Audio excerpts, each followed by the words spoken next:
Hello everyone! My secret big project has finally come to fruition. You know, unlike my views on Rome Hunt video. Self-roast aside, because comparing the two isn't really fair, I'm going to explain what brought about this video idea. Ages ago on Tumblr, I got an ask about an Instagram user called Romano Pissbucket making a Hetalia Iceberg, and since I've been in the fandom for over 9 years, Jesus Christ, where have the years gone? I might be up for the challenge of going through it. Funny enough, I had plans to make a Hetalia Iceberg video, but shelved it due to stuff going on in the fandom. So now that there's one out, we might as well go through it. So here we go, with me being a fucking boomer and leading the way. Now originally I was going to make this one giant video, but I soon realized that it was way too much on my plate, so I've split it into 4 parts. This part will discuss the first 2 layers of the iceberg. The next video will go over layers 3 and 4, with the video after going into layers 5 and 6, and the last one going into layers 7, 8, and 9. I might combine all parts later into a giant video, but we will have to see about that. For now, let's begin.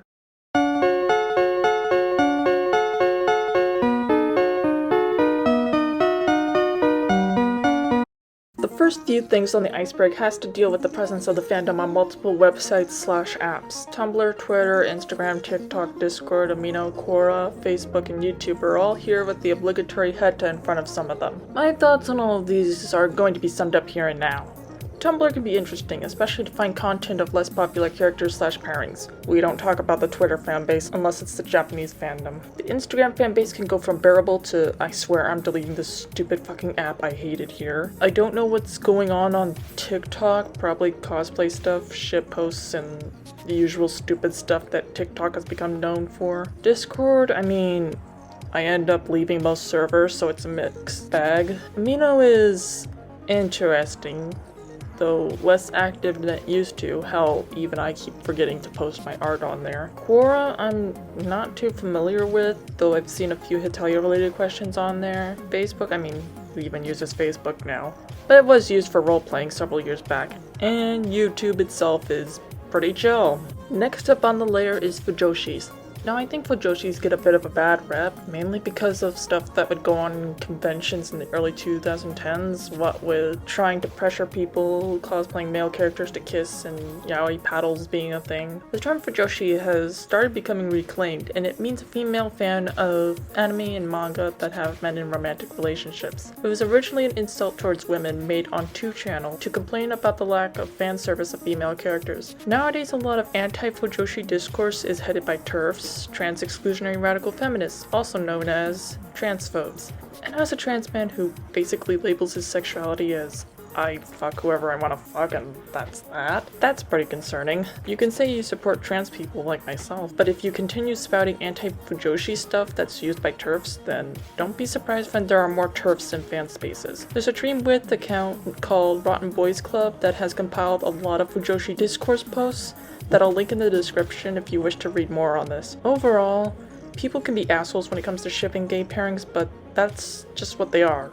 Assholes. Next up is the man, the creator himself, Hetalia Himuriya. Not much is known about him.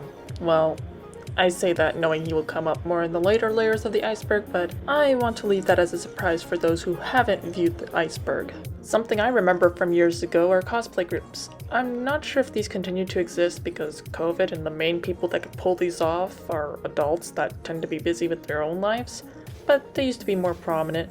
Few YouTube channels I remember of groups are iAnime, Operation Pecan, and Altered Egos Inc.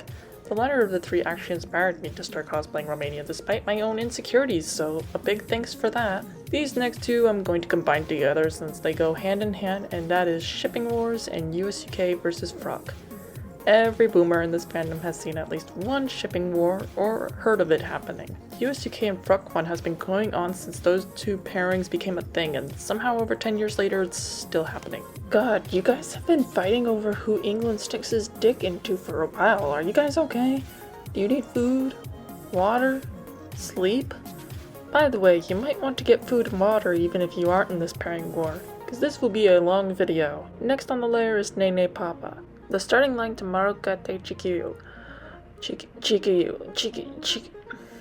Chiki fuck you. The ending theme to Hetalia seasons 1 through 2. In particular, it's referencing Italy's version of the song. Nowadays, it's mainly said in phrases like, Nene Papa, you can't escape. Because leaving the fandom isn't an easy task. Season 7 is next on the list, and it's the most recent season of the anime. With the season, the art slightly changed, and we got Czechia, Slovakia, Portugal, and Luxembourg in different episodes.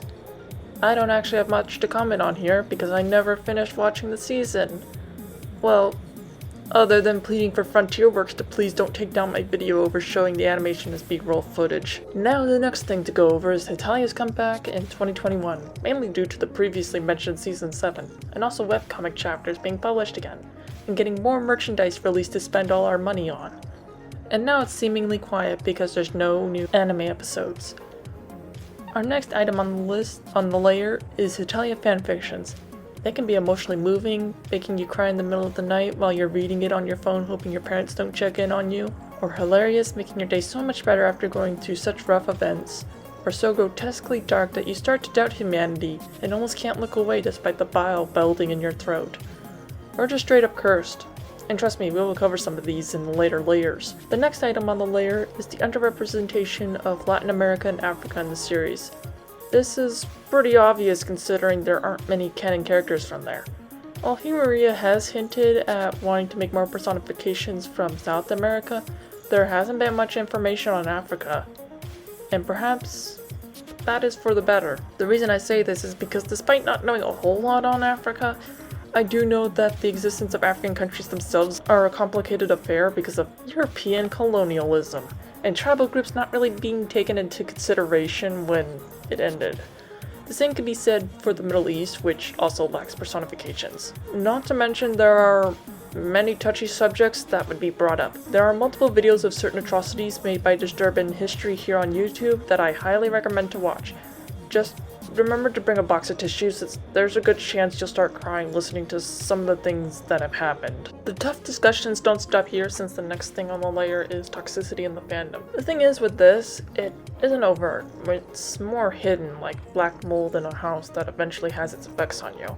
It's why I'm not really interested in joining Discord servers anymore because I always end up leaving them, mostly due to some bullshit going on. I'm also very liberal about blocking people and it gives me peace of mind. Great Pasta Not War is next in the layer and is the little catchphrase of the series, though after seeing some of the bullshit of the fandom, it's very ironic. Next up is the Hetalia dub controversy, and it mainly comes from the dub taking great liberties from the original script, like the Ghost Stories dub, and in earlier seasons there were edgier lines like Germany's reply to Romano in the mustache scene. On one hand, one could say that during the time the earlier seasons were dubbed in the early 2010s, it wasn't uncommon to find edgier humor like that in media, though it could also be argued that regardless it was an excuse for what was said. I personally don't watch the dub that much, then again I never finished watching the sub of season 7, so yeah, no comment. Following that is the next subject, and it is about Himuria's hiatus. In April 2018, Himuria took a hiatus from Hetalia after creating bi-weekly comics for 4 years straight. It might seem like the hiatus was longer due to lacking an anime adaptation, but in retrospect, it was a short hiatus, considering he came back in late October 2020. That's just over 2 years, which is longer than the time I've taken to actually post my almost feature-length film video on Rom-Pun. Again, stepping away from the self-deprecation, I don't think there is much of a reaction from the fandom about this from what I recall, which is at least better than some fandom's reactions to content creators to more minor things, so we can at least be thankful for that. Up next is crack ships / content. Whether it be Hatsune Miku x Japan, Germany x Stick, Iceland x Fridge, or some cursed creation in Kolko's Discord server, anything and everything can be paired together. And by anything and everything, I mean everything. You are not immune to being paired up or having Rule 34 made of you. On to the next subject is fandom crossovers like Heta Oni, a crossover with Ao Oni, Corpse Talia, a crossover with Corpse Party, and Dagon Talia, a crossover with Danganronpa. I'm personally not that into them, but to each their own. So, this next topic is controversy regarding a character, and those in the fandom know who I'm about to talk about, and yes, it's South Korea, or also just called Korea, since South Korea is officially known as the Republic of Korea. Let's just get this out of the way. Himuria fucked up on his early portrayals of South Korea, in particular with the character's interactions with Japan. Unfortunately, it's another example of how horrible history gets glossed over in places like school. It's not limited to Japan, but in this section we are focusing on that. Japanese occupation of Korea was not a pretty thing, and it is something that still affects Japan-South Korea relations to this day. It's not impossible to improve ties, but it's not something that happens overnight. It also doesn't help when the history is downplayed in education, so people don't learn how bad things truly were. Of course, this is an explanation of why Korea's portrayals in the comics were so poorly handled, but not an excuse. They were not okay then, and they are not okay now in present day or in the future. The last topic on the layer is another heavy topic, and that is racism in the fandom. This is an unfortunate reality of fandom spaces that racism exists, and it's not just in the form of someone blatantly saying slurs or making unfounded judgments of someone just for the color of their skin or ethnic origins. It runs deeper than that, and it's not just something that can be solved overnight. I kind of feel like I'm repeating some of what I said in the South Korea controversy, in that racism itself can't be solved overnight, and downplaying the history doesn't help matters. Heck, even I'm learning things that I wasn't taught in school, and I'm an adult. I think that's a good starting point, making sure people are educated in the past so that it doesn't repeat itself.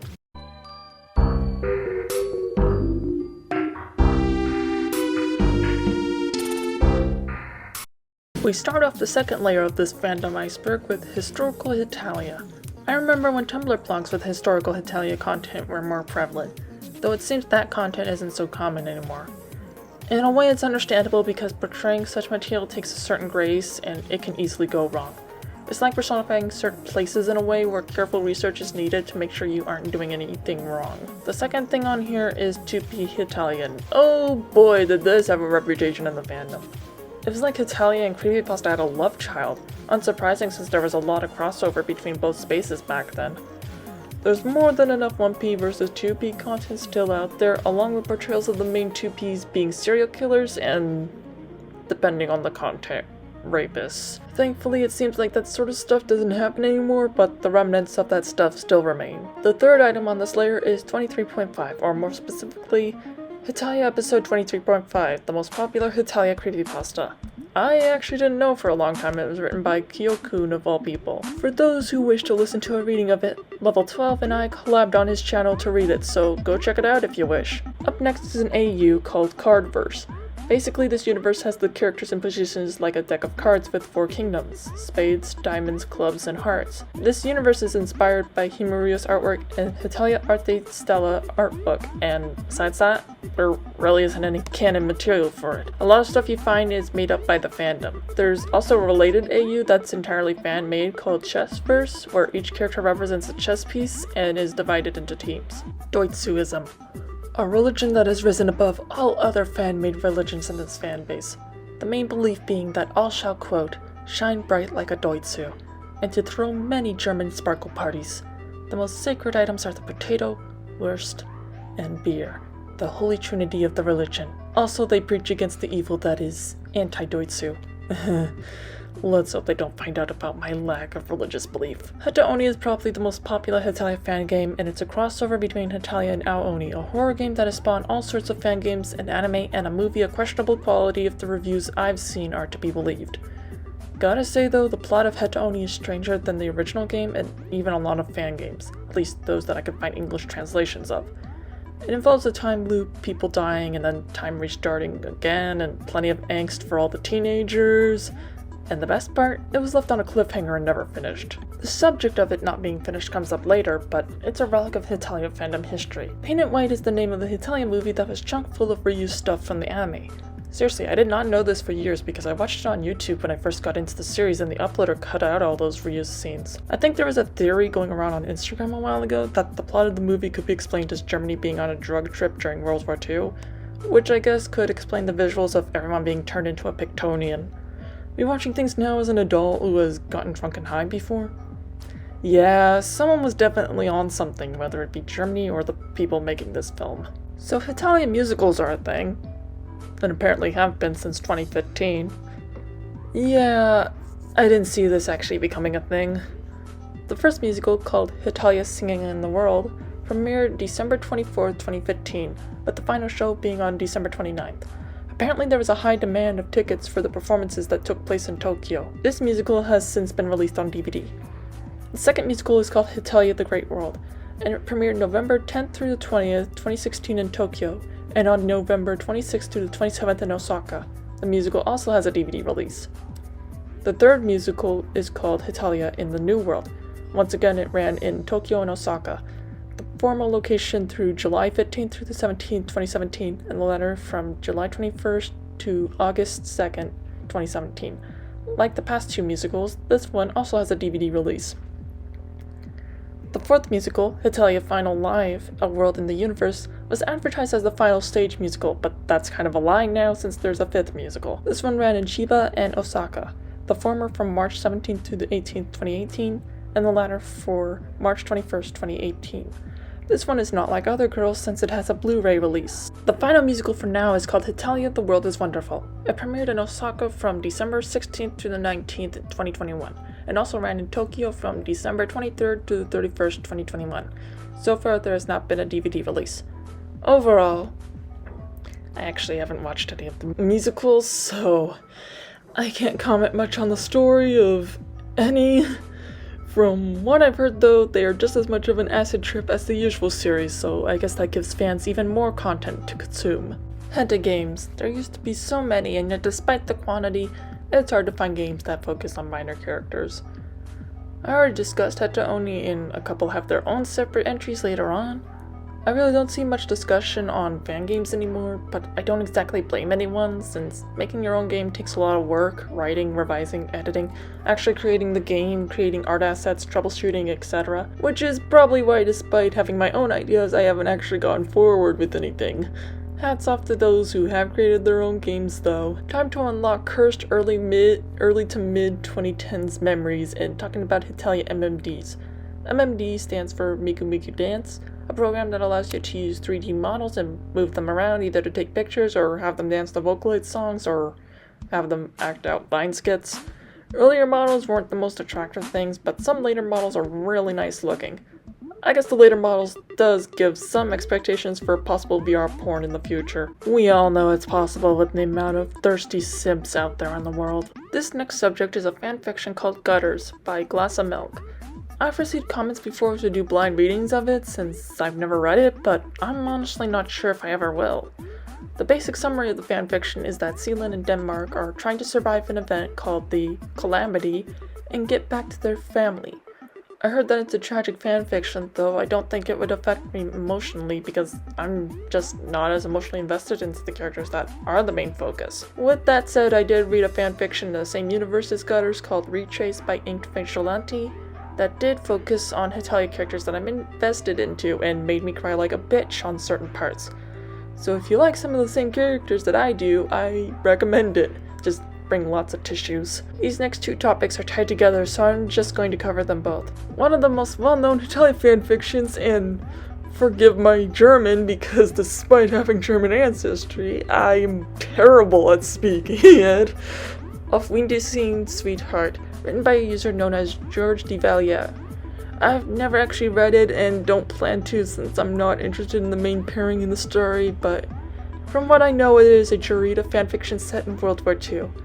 From what I could gather, George DeValier's fanfictions are considered part of their own universe, known as Veriverse.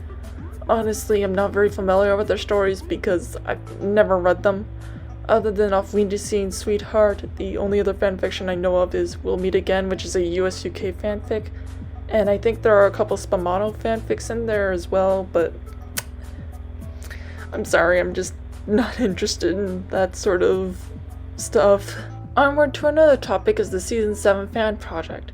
As the name suggests, it was a fan project I believe started on Instagram, but also had a Tumblr blog and voice-acted strips on YouTube. The quality of the strips varied because different artists worked on them, but one bonus was there were numerous language translations. With that said, the project wasn't free of criticism and discourse. Level 12 has made a couple videos about how the project dropped the ball a few times. Nowadays it's just another event in the past and people don't really talk about it anymore. The following item on the table is APH versus HWS. This is a debate on whether to use APH, Access Powers Hetalia, or HWS, Hetalia World Stars, when tagging Hetalia content. The main switchover from APH to HWS was made on Tumblr, when anti-Hetalia fans tried to cancel Hetalia again, with the major complaint being that Access Powers is in the name, and fans thought it would be better to keep up to date with the webcomic and use HWS in hashtagging instead of APH. This hasn't been consistent everywhere, and in order to find older content or content at all on certain websites, you need to use the APH tag, but people are still trying their best. Next up is Hetalia Kinnies / the Kin community. The name is on the label. It's people who find kinship with Hetalia characters, as weird as it is to say stuff like, I'm a Japan Kinnie. Not to be confused with stans, which are just obsessive fans of a character or a person, though both can be annoying depending on the person you interact with. Hetalia was a portion of the earlier seasons of Hetalia, mainly focused on Italy as a little kid. I mean, its translation really is Little Italy. So, I don't know what else you guys expected. Looking back, they were kinda boring compared to the rest of the acid trip that is this series. Now to the mochis. Why the fuck are there sentient mochis? Mochis are rice cakes from Japan, and my guess is Himuriya had too much sake and decided to create Mochitalia. One of the most well-known mochis is Mochi America because, well, the pure meme material. Yeah, this is the acid trip part of Hetalia I'm familiar with. And hey, I think I brought this up earlier, but here's Iceland X Fridge. Where did it come from? Well, the earliest fan content I could find of this was a fanfiction from 2009. Why does Iceland want a bone of fridge? I tried looking it up if there's something in real life that could explain this, but I just couldn't find anything. It's just something that appeared and gained traction and no one exactly knows why. Now, to the next subject on the iceberg. To be or not to be incest? That is the question. Whether 'tis nobler in the mind to ship the fictional characters of questionable relation, or to take arms against such degeneracy, and by opposing, end them, to die, to sleep, no more, and by a sleep to say we end the angst and the hundreds depressing content that flesh is heir to 'tis a consummation, devoutly to be wished, to die, to sleep. Nah, fuck this, I'm tired, and this video's already coming out late, I'm not finishing this monologue. So the incest debate. That one debate no one actually likes because it usually ends up in a typed out screaming match and possibly a call out post. It can get dicey depending on who is being argued as being related, like Asian characters, due to it trending dangerously close into the whole all Asians look alike thinking, plus it diminishes the country's histories. Let's take one example that I've seen before, that I'm pretty sure was only argued to be quote-unquote incest because the person dislikes the pairing. Taiwan and Japan. Taiwan has its own history before contact with Japan, and even before Chinese contact, considering Taiwanese indigenous people are still alive today. Hell, Taiwan had trade links with the Philippines before Chinese contact. In historical linguistics, it is thought the place of origin of Austronesian languages is Taiwan. Meanwhile, with Japan, the archipelago was inhabited with hunter-gatherer people prior to it being separated from the Asian continent, with more people and modern ideas coming through Korea. These two periods of time in early Japan are known as the Jomon and Yayoi periods respectively, the names coming from the era's pottery. The most known of theory regarding the origin of present-day Japanese people come from the mixture of the ancient Yayoi people and varying Jomon people. There's a lot more regarding genetic history and ancestry, but I'm not an expert. A lot of DNA-related information goes over my head, and you can do further reading if you are interested. Overall, debating what is or is not incest in Hetalia is complicated and probably not worth it for a webcomic series about personified nations fucking around and sometimes finding out. Steering away from that topic is the 2020 fandom resurgence. This isn't too surprising considering the COVID-19 pandemic was in full swing around the world, and I mean, what else are nerds stuck at home going to do but indulge in fandom? Real life sucks, so let's go back to reading fanfictions and doujinshis of two people personifying nations kissing and maybe more. Next up is human AUs, where basically all the nations are just like you and me, human. No more pressure of solving the world's problems. Now they can do things like go to high school, work at a fast food restaurant and get yelled at by Karens, file taxes, have a criminal record, and die. Oh, and some have their own human names given by Himuriya himself, although there are a few mistranslations and flat-out weird ones like Reese's surname just being watermelon in Greek. On to headcanons and theories, everyone's favorite things to discuss. It can be about small stuff, like Denmark has a Tom Cruise cutout in his closet, or thought-provoking, making you view the series and the characters differently, like different characters have disordered eating since it's the only thing they can really control in their lives. Or just straight up cursed, like Austria humps his piano on Friday mornings. Really, anything goes. On to another debate, and that is the debate over whether Germany is the Holy Roman Empire. Many Jurita shippers want it to be so, waiting with bated breath for it one day to happen, and for Jurita to be canon. However, this was shattered with the release of the Hetalia this thing, saying that Holy Roman Empire is one of Germany's brothers. While future prints would remove this information, I think that incident just proves how much of a troll Himiruya really is, and how unlikely it is for any pairing to be made canon. The next item on the table is mishandling of sensitive history. This mainly has to do with how fans in the past would mishandle certain events like natural disasters, famines, wars, genocides, etc. Some examples of events would include the 2011 earthquake and tsunami in Japan, the Great Irish Famine, or also known as the Irish Potato Famine, the Armenian Genocide, the Holocaust, the atrocities in the Congo Free State, and 9/11. Such mishandling wasn't okay then, and it certainly isn't okay now. When it comes to the use of Nazi imagery, the topic is more complicated than one might think. Let's take the swastika for example. They are originally an ancient religious symbol, mainly representing good luck and fortune. However, this history has become overshadowed due to the Nazi Party taking the symbol and rotating it 45 degrees on a white disc. The symbol is still used today by neo-Nazi groups. What I'm trying to say about the usage of Nazi imagery is that the main imagery associated is actually appropriated, like the swastika, runic letters, the Celtic cross, and the sun cross. I think it's important for people to know certain symbols are appropriated, so if someone were to use the original symbols, they wouldn't get attacked over people mistaking it for the Nazi imagery. At the same time, it's also important to know of the Nazi imagery since not everyone will come right out drawing the Third Reich flag with the rotated swastika. Second to last topic on this layer is anti-Semitism, the thing that people try to cancel Hetalia over all the time. I'm going to be frank though, when it comes to those claims made by anti-Hetalia people, there's barely any grounds to cancel Hetalia over that. What you mainly have is one cringy English dub line and the fact that for a portion of the series it's set during World War II and follows the Axis powers, though it's mostly Italy, Germany, and Japan for some of it. There are weird things in the series like the aforementioned early South Korea portrayals and also older stuff with Russia and Ukraine that aged like milk before the war between the countries and even prior to the annexation of Crimea in 2014. But I think anti-Semitism is not an issue in the actual series. Fandom could be a different story, people never fail to disappoint me, but I think that's the case for the majority of fandoms. Hi, editing me here cause there's been an uptick of anti-Hetalia takes recently. I basically want to say that just because there are trashy people in the fandom, it doesn't mean that one should just paint the series as racist/anti-Semitic. Disconnecting from the fandom while still enjoying a series is still an option. I do it with Genshin Impact. I don't like the good chunk of the fandom because they can be incredibly toxic, but I still play the game disconnected from the fandom for the most part because I do enjoy it. In a way, being disconnected from the fandom is actually really relaxing because you are free to do whatever you want without having to worry about outside judgment. Also, please do not call Himiruya a pedophile with absolutely no proof.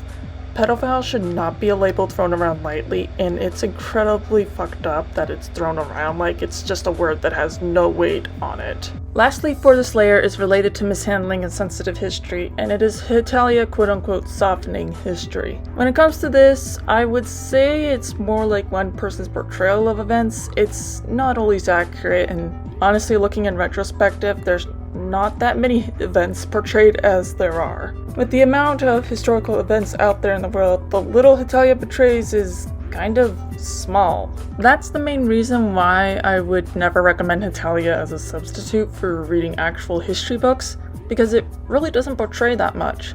There's a whole world out there with their own histories that haven't even been personified, and even with those personified, there's still stuff not covered. Like for example, the extent of the Ottoman Empire. More lore into how Spain works, considering how the country is made up of autonomous communities. India alone has plenty of historical potential. It could probably be an entire anime season and still not cover everything. My Romhan shipping selves thirst for canon historical content. The characters like the Philippines, Malaysia, and other Southeast Asian countries here, their histories could be explored with how everything connects together, and I could go on, and it would probably end up with me wandering deep into non-canon character territory. I don't know where I'm going with this, gushing about what could be when I know deep down Himaruya is a troll. Anyway, this is the end of this layer, and layers 3 and 4 will be up next, so I hope you guys are enjoying things so far, and I promise I will get the next video up much sooner than this one. Just a lot of real life stuff happened that kept delaying this video. So, for now, I will see you guys next time.